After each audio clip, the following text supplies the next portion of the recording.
Pierre, Jean, Jacques. Pierre, Jean, Jacques. Trois noms qu'on utilise pour parler du commun des mortels. Des gens bien ordinaires. Ceux-là, là. Pierre, Jean, Jacques, c'est à la fois tout le monde et n'importe qui. Et souvent, lorsqu'on ne connaît pas le nom des personnes dont il est question, on va simplement substituer le tout par Pierre, Jean, Jacques. Mais il y a trois choses hyper importantes à savoir sur cette expression avant de l'utiliser. D'abord, prenez note que l'expression comprend toujours les trois noms. Pierre, Jean, Jacques. On n'oserait jamais en laisser un de côté en disant Pierre, Jean ou Jacques, Pierre.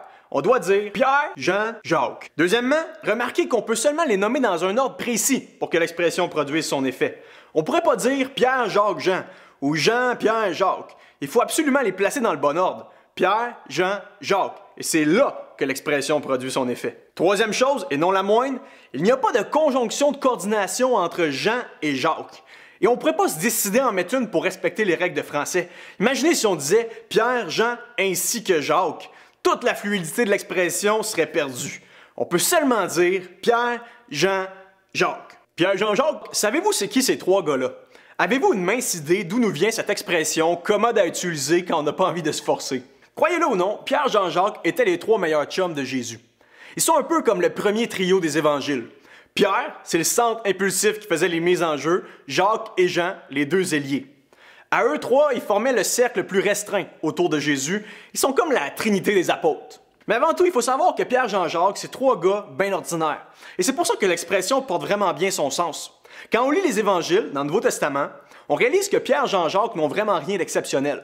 Ils représentent vraiment le commun des mortels. D'abord, les trois étaient des pêcheurs de formation et ils exerçaient leur métier au lac de Galilée. Ils avaient un job, comme vous et moi, ils se levaient tous les matins pour aller gagner des sous et tous les soirs, ils retournaient chez eux fatigués d'une bonne journée de travail. Ils avaient la même routine que plusieurs d'entre nous, métro, boulot, dodo. Bon, dans leur cas, c'était peut-être plus quelque chose comme chameau, bateau, dodo. Comme nous, ces trois gars-là avaient leurs qualités, leur personnalité et leur tempérament. Pierre était un spontané, vif d'esprit, leader, déterminé, parfois têtu. C'était clairement le plus intense des trois, il faisait rien à moitié. Jean et Jacques étaient des frères, les fils d'un homme appelé Zébédée, qui lui aussi était un pêcheur. Peut-être avait-il une petite business familiale, Zébédée et fils. Ces deux frères-là avaient un bon caractère et on les appelait même les fils du tonnerre. Disons qu'ils n'aimaient pas trop niaiser avec la POC. Un jour, ils rentrent dans un village et ils sont pas bien reçus par les gens de la place. Ils se retournent vers Jésus et lui demandent « Aurais-tu demandé à ton Père Céleste de mettre feu à la ville entière? » J'imagine juste Jésus du genre « Hey, mollo les gars là quand même. » Le moins qu'on peut se dire, c'est qu'ils étaient décidés à avoir le meilleur dans la vie. Un jour, ils ont même demandé à Jésus d'avoir des places VIP une fois arrivés au ciel. Chaussons avec ça les gars. Conclusion, Pierre, Jean, Jacques ne se démarquent pas du commun des mortels. Ils sont des gens bien ordinaires comme vous et moi. Ils n'avaient pas une vie palpitante, une richesse extravagante ou une histoire hyper intéressante. Ils étaient un peu comme monsieur, madame, tout le monde, essayant de se frayer une place dans le cirque de cette vie. Mais je vous pose la question, pourquoi parlons-nous d'eux encore aujourd'hui? Qu'est-ce qui a bien pu les démarquer? Qu'est-ce qu'ils pouvaient bien avoir de si spécial? La réponse est simple. Jésus les a appelés personnellement à le suivre et ils ont dit oui. Voilà ce que fait d'eux des hommes particuliers, différents dans l'histoire. Écoutez comment l'évangile de Matthieu nous raconte ce moment marquant. Un jour, qu'il marchait au bord du lac de Galilée, Jésus vit deux frères, Pierre et André, son frère, qui lançaient un filet dans le lac car ils étaient pêcheurs. Il leur dit « Suivez-moi, et je ferai de vous des pêcheurs d'hommes. » Ils abandonnèrent aussitôt leur filet et le suivirent. Poursuivant son chemin, il vit deux autres frères, Jacques, fils de Zébédée, et Jean, son frère. Ils étaient dans leur barque avec Zébédée, leur père, et ils réparaient leur filet. Il les appela et aussitôt, ils laissèrent leur barque, quittèrent leur père et le suivirent. En les appelant à le suivre, Jésus leur a fait bien plus qu'une belle offre d'emploi. Il leur a proposé un changement de destinée en utilisant un langage qu'ils connaissaient bien, de pêcheurs de poissons à pêcheurs d'hommes. Plus qu'une belle réorientation de carrière, c'était un réaménagement complet de leur passion et de leur vie entière. C'est comme si Jésus leur disait « Les gars, vous viviez pour gagner votre vie et vous faisiez du mieux que vous pouviez. Mais maintenant, je vous invite à me suivre, à vivre pour moi, à marcher à ma suite, à me faire confiance, à m'obéir. Plus que juste m'accompagner et m'observer, vous allez imiter mon caractère, suivre mon exemple et vous attacher à moi.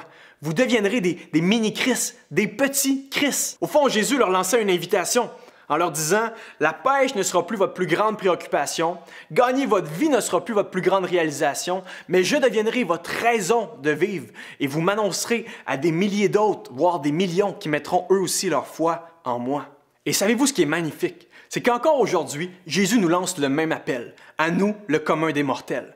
Que vous soyez étudiant, travailleur ou retraité, Ado, adulte ou aîné, introverti ou extroverti, riche ou pauvre, petit ou grand, Jésus interrompt le cours de votre existence pour vous proposer de marcher à sa suite, de croire en lui, de vivre pour lui.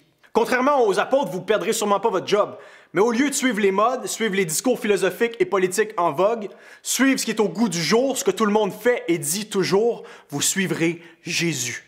Vous suivrez un homme qui a vécu ce qu'il a dit, qui a donné sa vie pour ses amis et même ses ennemis. Un homme qui a accompli ce qu'il avait prédit. Il a prouvé qu'il était vraiment ce qu'il prétendait être, le Fils de Dieu, en revenant à la vie 3 jours plus tard après avoir été mis à mort. Un homme qui a prononcé des paroles de vie et qui peut, encore aujourd'hui, vous donner une nouvelle vie. Les 12 disciples étaient les premiers appelés à suivre Jésus, mais pas les derniers.